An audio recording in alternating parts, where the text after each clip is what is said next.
हाम्रो जीवनमा हामी को हौँ भन्ने भन्दा पनि अरूले हामीलाई के भन्छन् भन्नेले हाम्रा वास्तविक हाम्रो स्वभाव, हाम्रो जीवनशैली र हाम्रा विचारहरूलाई बदलिराखेको हामी देख्छौँ।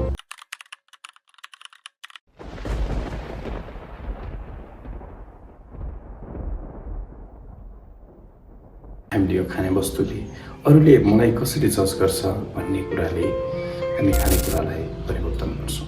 जस्तै तपाईँले लाउने कपडा, तपाईँले बोक्ने झोला, तपाईँको हातमा भएको मोबाइल, तपाईँसँग भएका गरगहनाहरू अरूले मलाई कसरी मूल्याङ्कन गर्छ अथवा त्यो प्रकारको एउटा विचारले चाहिँ हामीले जहिले पनि हाम्रा जीवनशैलीलाई ढाल्ने कोसिस गरिराखेका हुन्छौँ। आफू को हो भन्ने वास्तविकता बिर्सेर अरूको अनुकूल र उपयुक्त ढङ्गले हामीले हाम्रो जीवनलाई जिराखेका हुन्छौँ। तर कहिले पनि हामीले हाम्रो विषयमा कहिले यसरी सोच्दैनौँ कि जब तपाईँ हामी मर्छौँ केही समयपछि हाम्रा साथीहरू आफन्तहरूले हाम्रो नजिक आएर उनीहरूले शोक गर्दै उनीहरूले भन्न थाल्नेछन्, मरेर गए पनि हामीले बाँच्नेले केही खानेकुराहरू चाहिँ खानुपर्छ। जब हामी मर्छौँ, मरेको 24 घन्टाभित्र हाम्रो अन्त्येष्टि गरिन्छ।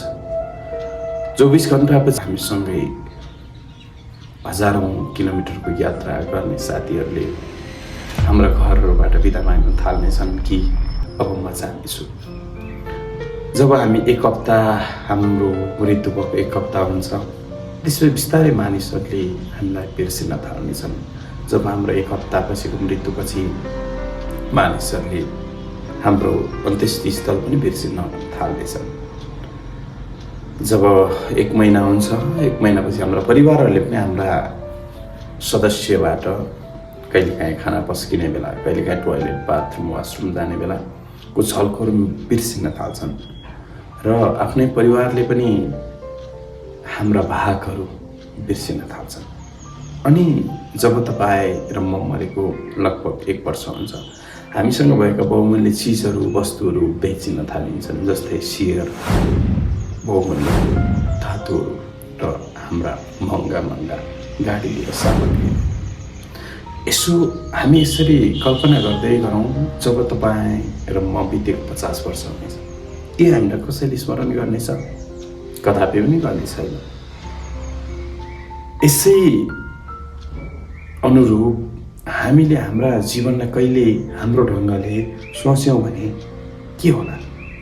अथवा हामीले हाम्रो जीवनको रेखा चाहिँ हामीले आफ्नै ढङ्गले कोर्यौँ भने अरूले के भन्छ, मेरो साथी, मेरो आफन्त भन्ने भन्दा पनि म चाहिँ के गर्दैछु भन्ने कुरा हामीले बुझ्यौँ भने, सोच्यौँ भने हामी साँच्चै नै फरक जीवन जिउन थाल्छौँ। बाइबलमा लुकाको किताब 19 अध्यायमा त्यहाँ एउटा घटना हामी देख्छौँ, जुन घटनामा चाहिँ जखायस नाउँका एकजना कर उठाउने मानिस थिए। जब उनी चाहिँ यीशुसँगको भेटघाट भयो, त्यसपछि त्यहाँ मानिसहरूले के भन्छन् भन्दै गर्दाखेरि यिनी त पापी हुन् अथवा यिनी पापीको घरमा चाहिँ येशू चाहिँ पाउन लाग्न गए भन्ने प्रकारको त्यहाँ दोषारोपण अथवा आक्षेप लगाउने कुराहरू हामी देख्छौँ। तर त्यहाँ न त येशूले के प्रतिक्रिया जनाउनु, न त जखायसले नै ती भिडलाई केहीको प्रत्युत्तरमा केही कुरा दिने नै इच्छा गरे, किनभने उनलाई थाहा थियो म के गर्दैछु। धेरैचोटि हामीले के गर्दैछौँ भन्ने कुरा नजान्दै गर्दाखेरि हामीले प्रत्युत्तरमा हामीले गर्नुपर्ने हाम्रो कर्तव्य पनि, हामीले पछ्याएको बाटो पनि हामीले धेरैचोटि बिर्सिने गर्दछौँ। त्यसकारण याद राख्नुहोस्, तपाईँलाई भिडले कहिले पनि सही बाटो देखाउन सक्छ भन्ने पक्षमा म छुइनँ।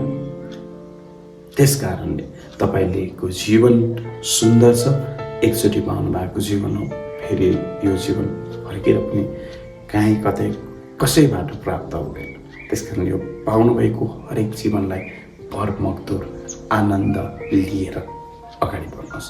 तपाईँ खाने बेला, तपाईँ लाउने बेला, सुत्ने बेला, तपाईँले केही काम गर्ने बेला अरूले के भन्छ भन्ने भन्दा पनि मैले के गर्दैछु भन्ने हिसाबले तपाईँ अगाडि बढ्नुहोस्।